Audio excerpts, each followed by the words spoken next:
So now that we finished Esther, we are moving into a new genre in the Old Testament. You'll remember that the Old Testament, we said, and there are fuzzy gray lines around all of this, but generally speaking, we can divide the Old Testament into different parts. So there's the Torah, the first five books, or the Pentateuch, it's sometimes called, or the Law, right? Those are all the same thing.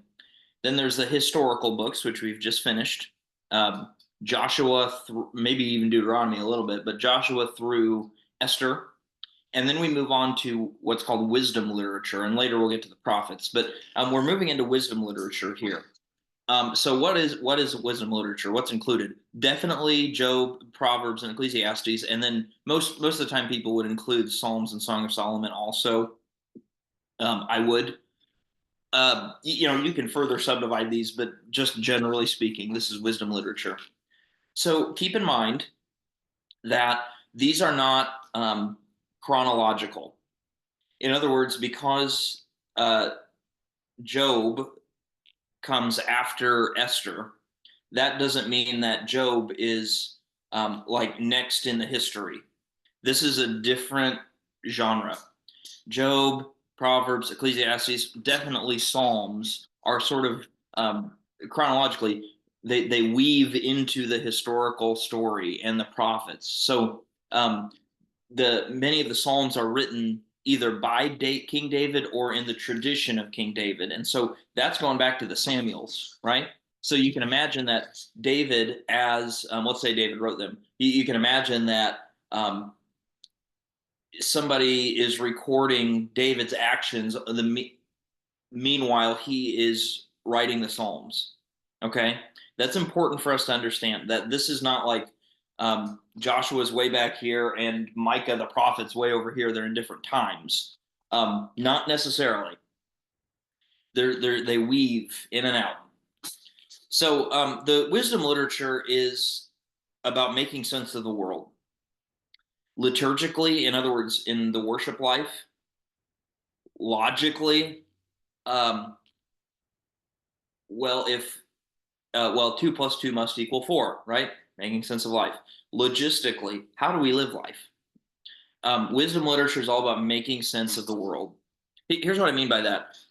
There is this kind of tension and ongoing internal conversation in the wisdom literature, all trying to answer this question: what does the good life look like? What does it mean for us to live well?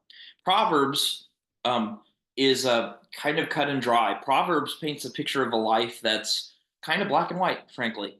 It says life will go well if you live wisely.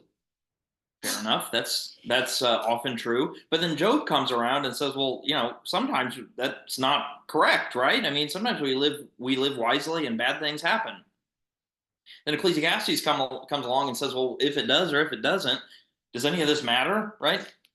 So that's kind of a small way of looking at it, but that's kind of what wisdom literature does. It walks in tension with itself. So we need to take wisdom literature as a whole. It's not so helpful to kind of pick and choose quotes from Proverbs um, because they don't necessarily tell the whole story.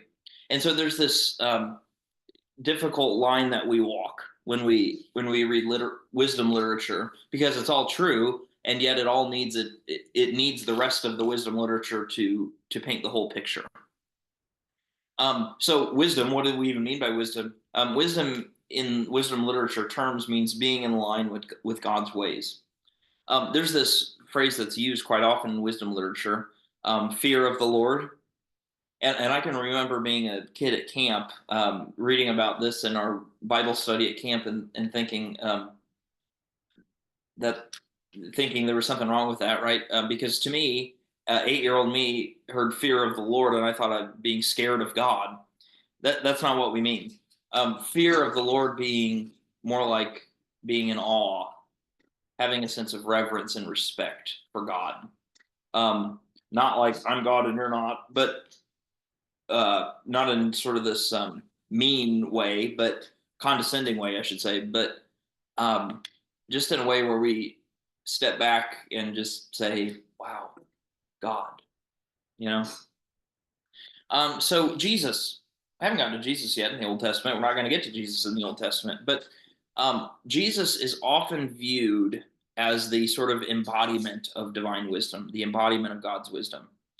So think about some of his life. He teaches in parables, which is kind of Proverbs ish.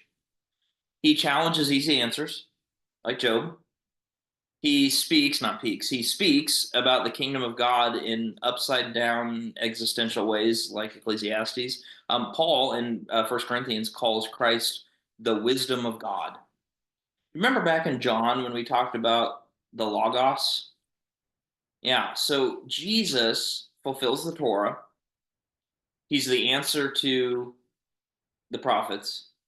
He, uh, you might also say he's the answer to the history books, and he is the embodiment of wisdom. So, anyway, wisdom literature, I'm looking forward to reading it with you.